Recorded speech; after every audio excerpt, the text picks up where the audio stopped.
100 रुपया में 4 किलो आम। आबू भैया आबू दीदी आबू काकी खरीद के ल जाओ 100 रुपया में 4 किलो।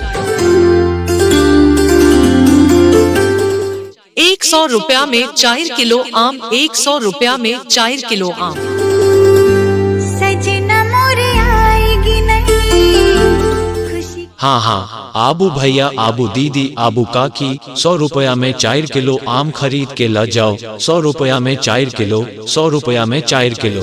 सजना मोरे आएगी नहीं खुशी के लेके बहार। एकदम बढ़िया आम छै, मीठा छै, खुशबूदार आम छै।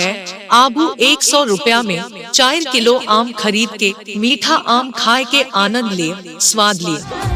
सपना पूरा होएगी नहीं 100 रुपया में 4 किलो आम। 100 रुपया में 4 किलो आम। पर सटन के इंतजार। दूर से कथी देख रहल छी माता बहन। एकदम बढ़िया आम छै, मीठा छै, खुशबूदार आम छै। आबू 100 रुपया में 4 किलो आम खरीद के मीठा आम खाए के आनंद लिया, स्वाद लिया। अरे आम ले लो 100 रुपया में 4 किलो आम। आबू भैया आबू दीदी आबू काकी खरीद के ल जाओ।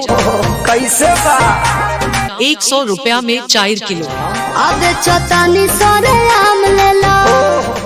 100 रुपया में 4 किलो आम। 100 रुपया में 4 किलो आम। तोरा आम के सवाद गोरी होता कहबा। हाँ, आबू भैया आबू दीदी आबू काकी 100 रुपया में 4 किलो आम खरीद के ल जाओ। 100 रुपया में 4 किलो। 100 रुपया में 4 किलो। बगाने पे आम बा।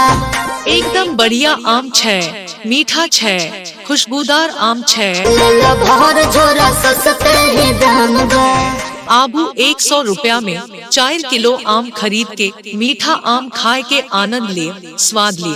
तोरा आम के सवाद गोरी होता कहबा। 100 रुपया में 4 किलो आम। 100 रुपया में 4 किलो आम।